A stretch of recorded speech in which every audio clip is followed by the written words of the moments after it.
Broadcasting live. It's America's longest running talk show on computers. It's Computer America, bringing you the biggest names in technology with guest interviews, new products, and your emails. Listen live at computeramerica.com on any device around the world. Email the show at live@computeramerica.com or find us on social media. Be sure to check out our website for contests, giveaways, show notes, live video stream, podcasts, and more. You're listening to Computer America.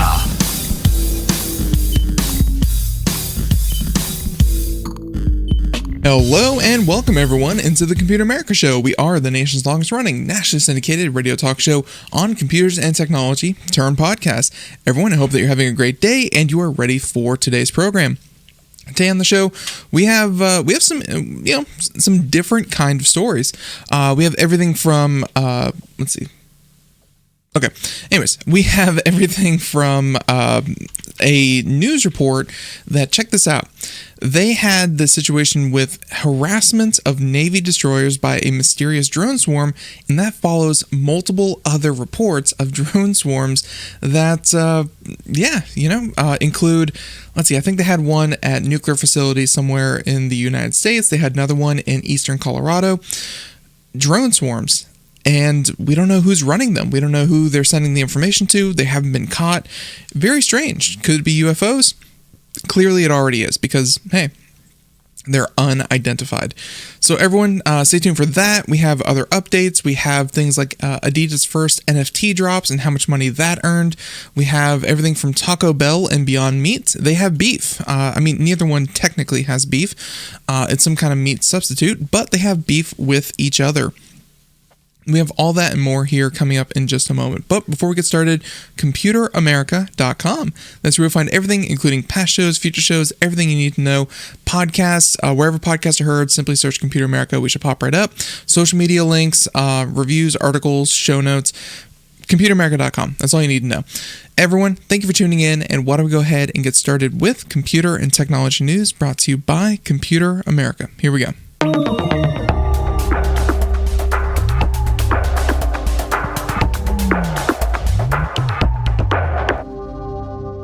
You know, I have the soundboard. I feel like I need to use it more. Just thank you. Thank you for joining us, everyone. I know. It's a great time to be alive. It's a great time to watch Computer America. Okay, calm down. Quiet down. There we go. Okay, perfect. Now, our first story of the day is going to be none other than Taco Bell. I can't resist. I actually really enjoyed Taco Bell as like a guilty pleasure. It's absolutely atrocious. The amount of salt content is enough to kill a rhinoceros, but some of the stuff's pretty good. And hey, I'm not the only one who thinks so, based on how popular they are. And let's check this one out. They're saying that Taco Bell, the restaurant, known for having ground beef that's utterly indescribable, I would say fairly tasty. That's a fairly good descriptor of their beef. Reportedly told Beyond Meat that its version of carne asada wasn't good enough to serve, according to Bloomberg. Yep. They said that the chain canceled a test product to feature Beyond's plant-based steak after samples failed to live up to its standards. It's almost like failing to live up to that crazy... It's like failing to live up to Taco Bell standards, and their standards are already set to D's. So, man, they said that Beyond Meat denies the report. They have the head of communications for the company told them in an email that the test between Beyond Meat and Taco Bell was not canceled. The partnership is strong, and they're looking forward to showing everyone what they have in store in the future. So the report doesn't make clear what the company wasn't fond of. Was it the texture? Was it the taste? Was it the price? I mean, there could be multiple ways that Taco Bell didn't like Beyond Meat's product other than just simply, it wasn't good enough. But yeah, of course, the folks over on Twitter have been taking to this because it's just hilarious. They said that, quote, "we already figured out how to make our stuff without real meat," end quote. As if, Taco Bell was the one making without meat. They said, how bad does it taste for Taco Bell to say, that's going to be no from us? Yeah, exactly. Such as carne asada, as in asada. That's a bummer, but it also wouldn't be a bigger deal if they actually subbed out the meat for black beans with 100% accuracy when I asked. My Taco Bell is about 85%, and my bad one is at about 50%. There you go. Yeah, essentially saying that Taco Bell doesn't get these things right to begin with. So a few other restaurants have, of course, been trialing Beyond Meat products. You have the McPlant from McDonald's, and but Panda Express and KFC are also working on chicken-like products with Beyond as well. While some may read Taco Bell's trial cancellation as bad news for the vegetarians, the chain already sells the perfect meatless fast food dish, and they mention here the spicy potato taco. There you go. But yeah, it's... Yeah, Taco Bell, Beyond Meat, didn't work out too well this particular time. So, there's that one. How about we go ahead and talk about... Okay, this one is fairly big news, and actually, I need to redo this. Let's see. Reopen, close tab. There we go. Okay, so for our next story, we're going to go ahead and talk about Amazon, where Amazon had one of their warehouses unfortunately destroyed by tornadoes last week. Big news, tornadoes completely ravaged the state of Kentucky. Really hope that everyone there, does well and they, start picking up the pieces. It's going to take a long time and really wish them well.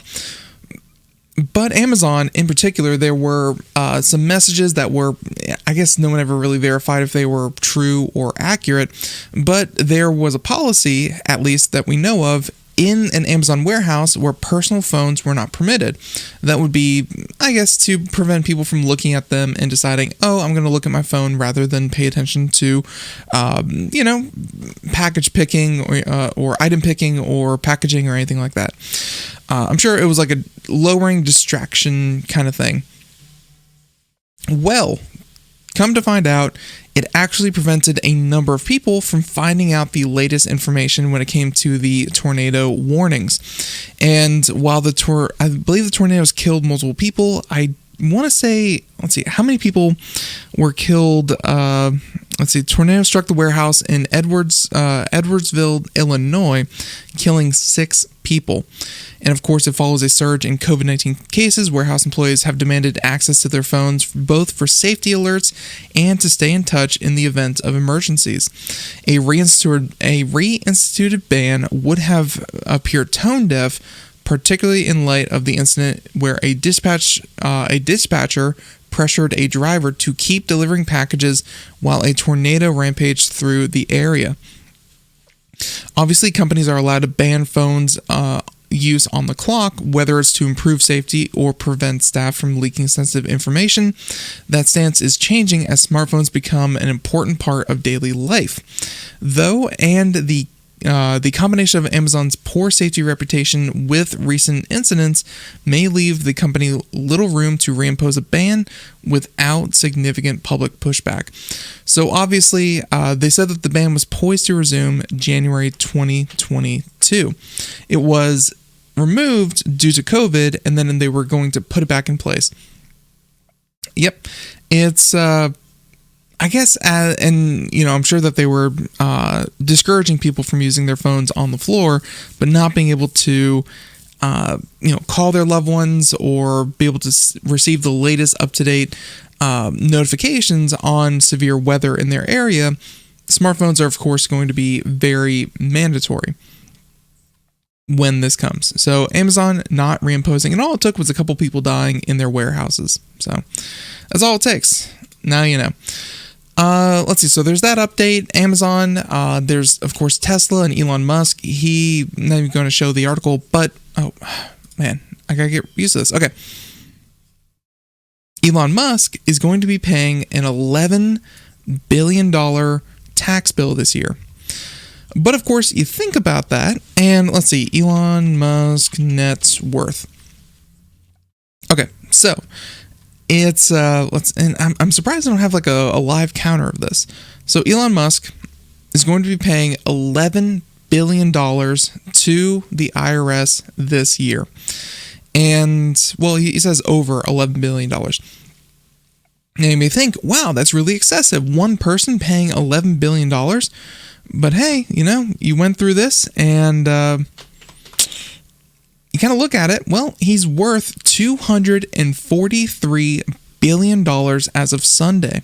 The majority of that wealth is tied up in Tesla and his rocket company. And of course, you have Space Exploration Technologies Corp., which of course is SpaceX. And, he may, of course, argue with senators about, how much he's paying and, how much more he's paying. But let's be fair.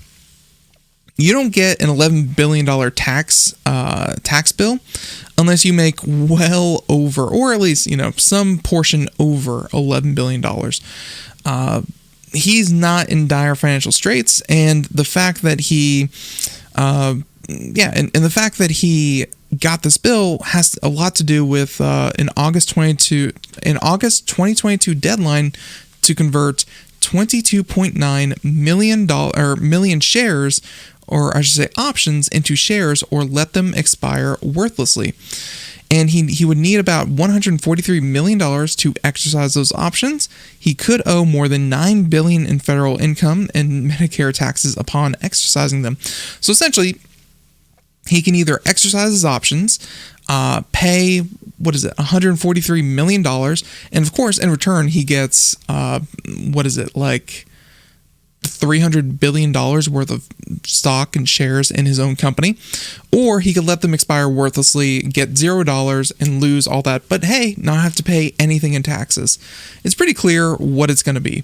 And even though I know he has the Twitter poll and people saying, he should sell shares and stuff like that, it really has nothing to do with that. He has options that he needs to exercise because, hey, Tesla's been doing so well, and he was afforded those options by his contract with Tesla. So he's, Tesla's doing really well. Even though it's been on the decline for, a couple of weeks now, it's still doing really, really well. He does well. He gets the options. He has to exercise the options. He gets a huge payout, and therefore he has to pay a lot in taxes.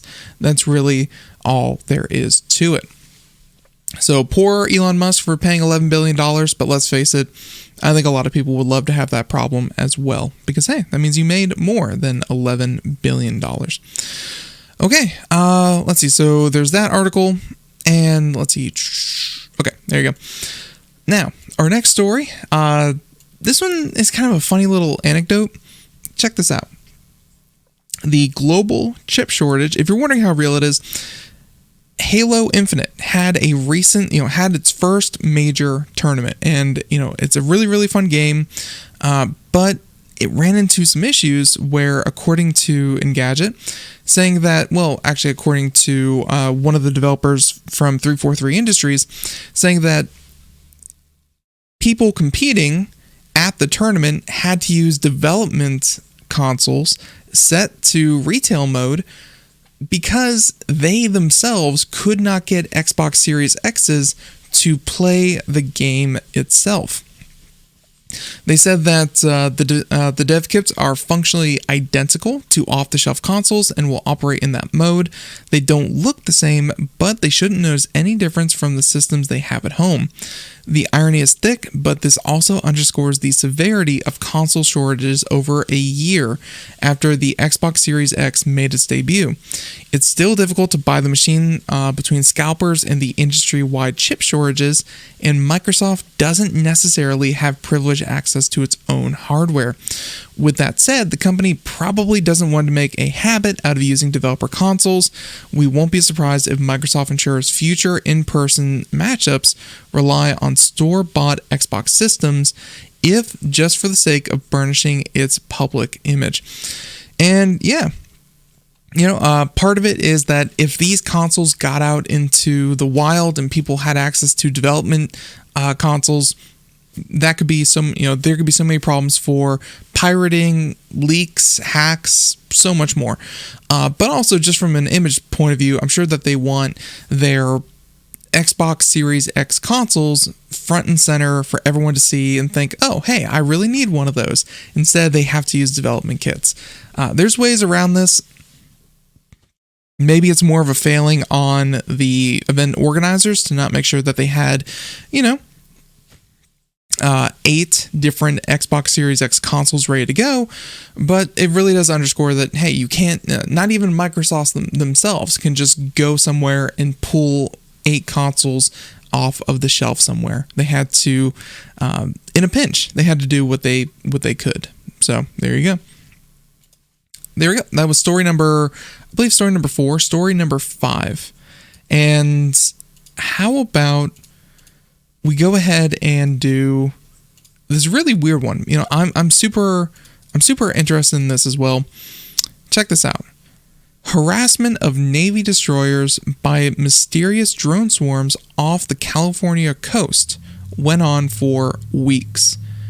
And that's unusual. This is turning from like UFO, what could be aliens, into what foreign country is operating swarms of drones that are monitoring military installations here in the United States. Let's get into this. This one from The Drive, which I believe is a sub-publication of TWZ. Yeah. They said that this article goes on for a bit. We're not going to cover everything, but let's go and talk about this just for a little bit. They said that the map, real quick. So earlier this year, the War Zone, so TWZ is the War Zone, exclusively reported about a series of 2019 incidents that involved unidentified drones stalking U.S. Navy vessels over several nights in the waters off of the Southern California coast. Our initial report also covered the Navy's investigation into the incident, which appeared to struggle to identify either the craft or their operators. Chief of Naval Operations later clarified that the aircraft were never identified and that they have been in similar incidents across service branches and allied militaries. So it's not just the U.S., but even other countries are having to deal with these drone swarms as well. Newly released documents obtained via FOIA request show that the full scope of the drone incursions was greater than it initially appeared, and they persisted well after the investigation was launched. That's scary. One notable event involved at least 3 ships observing multiple drones. Uncharacteristically for classified deck logs, the details on these events are almost entirely redacted. Among the new documents is the map seen below, and you can see that here. Yeah, and we can show that there. That details the interactions between a drone, denoted on what appears to be a briefing slide as an unmanned aerial system, and a Navy Arleigh Burke class destroyer, the USS Paul Hamilton. And you can see here the location of the ship, and then of course the location of the drone and where it was kind of going. And clearly, this drone was monitoring this destroyer. It's and that's my first reaction too, Rover. I'm wondering, why would they allow an unidentified drone to not only monitor, but judging by this kind of path here, it looks like harass this carrier? Why wouldn't they shoot this thing down? And even beyond that, I mean, it's the U.S. military, and you would assume that drones are something that they consider. Why don't they have jamming signals? Why don't they have other ways of bringing drones down? Like, heck, one of the lowest cost options, why don't they have a Falcon on the boat to take out drones? I don't know. This seems very weird that they wouldn't just take it out. So the deck logs from the period show that the ship nautical or otherwise photographic interpretation and exploitation, Snoopy, teams were deployed frequently during the incidents. Snoopy teams, pretty funny, consist of sailors specifically trained to enhance situational awareness and to document unknown contacts or other events and objects of interest. Let's see. So with that being said, skipping through here a little bit, previously the majority of available documents suggest that the drones encounter were limited to the evenings of July 15th and 16th, with a second but minor series of incidents at the end of the month. New logs showed the sightings persisted sporadically throughout the second half of July, with other significant events happening July 30th as well. Let's see. So they show some of the declassified event logs from the ship, and yeah, it happened multiple times. Also directed EMP pulse wouldn't take care of the drone. Yeah, and that sounds like science fiction, but EMP pulses are fairly, pretty easy to induce. I would assume for someone like the military. Let's see. So they go through the event logs and how often it happened, multiple times, and they even show a woman here for the military test fires the anti-drone gun known as the Drone Defender. So yeah, they have teams and they have these tools. These anti-drone countermeasures are increasingly being used by security forces around the world. They are operated by using highly directional radio frequency jammers designed to disrupt communication between drones and their operators. One key limitation of these devices is that they can only disable drones that are directly controlled by a human operator. Autonomous systems are far more resilient against the countermeasures. Beyond that, their overall effectiveness varies heavily by type and circumstances. There you go. It's not perfectly clear if they had this equipment on board or if the devices were brought on board in reaction to these incidents.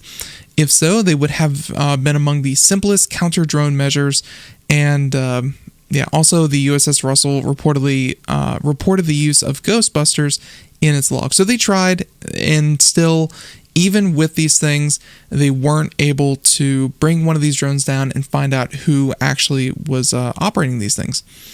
So let's see, the article goes on a bit more, shows more event logs, and let's see if we can go ahead and wrap this up here real quick. So they mentioned that questions also linger around the dependable network capabilities and the countermeasures.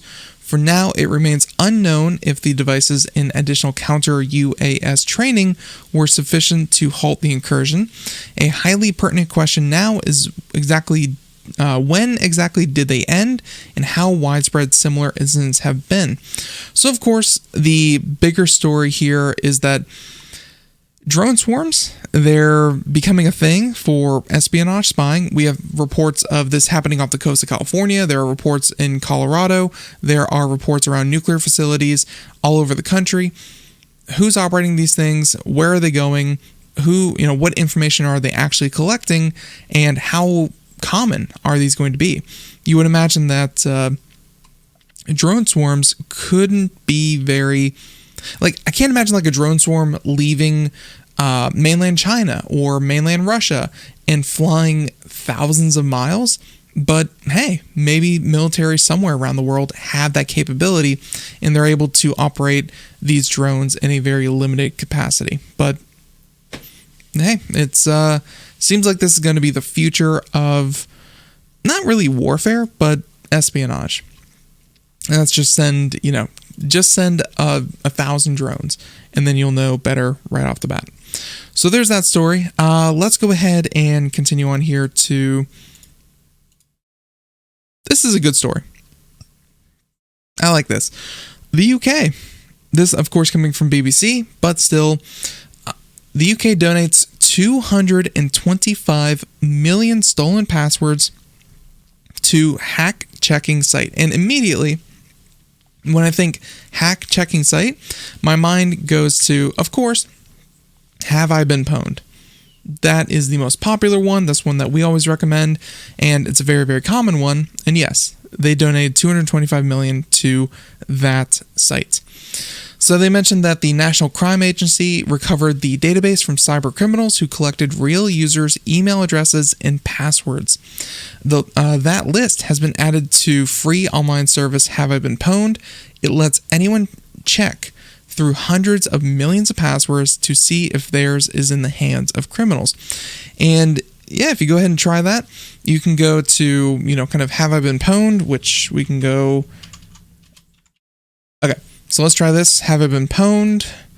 And you can check your email or your phone to determine if, if you've been hacked or if your email or phone or password has been, compromised. Let's try, for instance, this one. So I tried one, and if you're watching the video portion, go ahead and see it here. I don't think there's any private information here. So I tried this one football. Very, very common. Actually, we could just try football. Okay, yeah. So the password football has been compromised 679,000 times. Yeah. And password generating site. Let me check this out real quick. Yep. So perfect passwords. And, honestly, sites like this, which we're going to talk about here in just a second, but also things like LastPass, OnePass, NordPass, so many other password generating services are fairly decent at generating long convoluted passwords. So you can definitely check that out. And of course, keeping track of complicated passwords is as important as generating complicated ones, because if you can't remember it, if you can't keep it safe, then there's really no point to it. But you can see that there. So let's see. We were talking about. Here we go. The BBC reported that 225, and we were looking at have I been pwned? Here we go. So little things like that. You can look at something more complicated. Let's take one of these example passwords from this Gibson Research Corporation, and asking if their password has been compromised. And when you have a 64 character password, not compromised. When you have basic things like football or it's a secret, I'm actually curious. It's a secret as a password. No, I think I typed that. There we go. Okay, yeah. So it's a secret. It has been compromised 9,174 times. And that's something to think about, where it's not that the password has been tried 9,000 times. It's that the password has been compromised 9,174 times. It's a part of almost 10,000 different lists of passwords that they're going to try. And that means that password is going to be tried instantly many, many, many times. So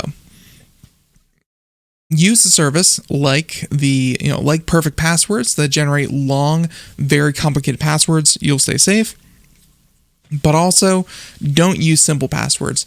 And odds are, if there are literally billions of examples of bad passwords, you're going to have to get more complicated than just using a simple phrase that you've probably already been using. Also, try using pass phrases. Just a little helpful advice. So they mentioned that before today's announcement, there were already 613 million passwords in the live Pwned password service. So the NCA's corpus represents a significant increase in that size. Working in collaboration with the NCA, I found 225,665,425 completely new passwords. Now every single one of those NCA passwords is searchable. There you go. They mentioned that those 225 million passwords made up the donation to Have I Been Pwned. Cyber attacks often end with personal data such as passwords, as well as financial and other personal information being stolen. He said criminals sell the data to others to commit fraud. There you go. So if you want to find out more, check out Have I Been Pwned. Take your most secret, super safe password, test it if you use it on more than one site, and see, hey, maybe you have been, maybe you've been pwned. It's not that hard. I mean, we could take, let's see. So yeah, this is the password that I use a lot, and yeah, it's been compromised 20 times before. It's not a safe password, One that's, hey, that one's pretty good though. One that you should definitely check out. I'm going to include Have I Been Pwned on the show notes if you like to check it out yourself, but it's pretty easy.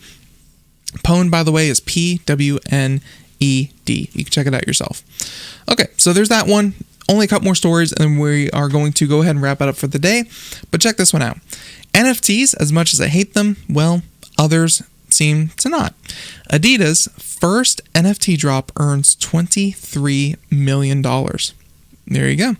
saying that Adidas' first NFT effort appeared to have been a success, saying that the block learned that the collaboration with the Bored Ape Yacht Club, G-Money, and Punks raked in nearly $23 million in Ethereum between 15.5 million early access phase and 7.5 million in general sale. All told, the drop minted nearly 30,000 NFTs despite a hiccup that led Adidas to pause early transactions. There you go. They said that the number may not sound large for a well-known brand, but Adidas managed the equivalent of $538 million in profit during the latest quarter. $23 million from a limited run digital release is significant. More sales like this could pad Adidas' bottom line while giving NFTs the hype levels previously reserved for sneakers. I gotta say, overall, it's good news, main password not pwned. That's great to hear. I'm glad that your main password has not been compromised. But yeah, overall, NFTs, still such a gray area, and man, I guess it's a little bit more legitimate when large companies like Adidas do it, but it's also kind of feeding into one in particular, which is just the ugly Bored Ape Yacht Club. Man, I hate those things so much. But hey, they're getting more mainstream acceptance. Let's go ahead. Okay, so the last story we're going to cover for the day, and everyone, I hope that you've enjoyed this. Once again, computeramerica.com, or hey, join us in the chat room, twitch.tv/computeramerica, Monday through Friday. You can check us out there and ask us questions, submit story ideas. If you want someone on the show to interview, hey, we'll reach out and do our best to get them on the program. But everyone, our last story for the day is going to be, Malaysia's updated copyright law imprisons streaming pirates for up to 20 years. And, this is one of those areas that I think a lot of people, feel kind of safe in, where if you don't download the material and you don't have it on your hard drive, if you don't technically own it in any kind of way, but you simply stream the illegally gotten content, then hey, you're safe, right? Everything's good. Well, looks like Malaysia in particular is going to be taking a look at this, and they're saying that they passed an amendment to its Copyright Act that would punish those who enable pirate streaming. People who offer streaming services and devices that hurt copyright owners can face fines of up to about $2,300 and prison sentences up to 20 years or both. Don't know why the fine is so low, but the prison time is so high, but hey. The updated law also discourages companies from either participating in streaming piracy or tolerating its presence. Unless managers can show that they are unaware of a violation and took all due diligence to stop such attacks, they'll be considered guilty of the relevant crime. Copyright laws worldwide frequently cover digital piracy, but some of them were designed to tackle downloads and other older forms of bootlegging. That was a problem for Malaysia, which couldn't use the Copyright Act against people selling piracy-oriented streaming devices until a high court decision allowed those cases. There you go. The potential punishment are strict, and the wording suggests it may be difficult for some companies to avoid entanglement with rogue employees. How much diligence is necessary? Still, this shows how some countries are specifically trying to address streaming through legislation and might please the US and other copyright-driven nations worried over their neighbors might tolerate illegal internet services. So, yeah, don't let that happen.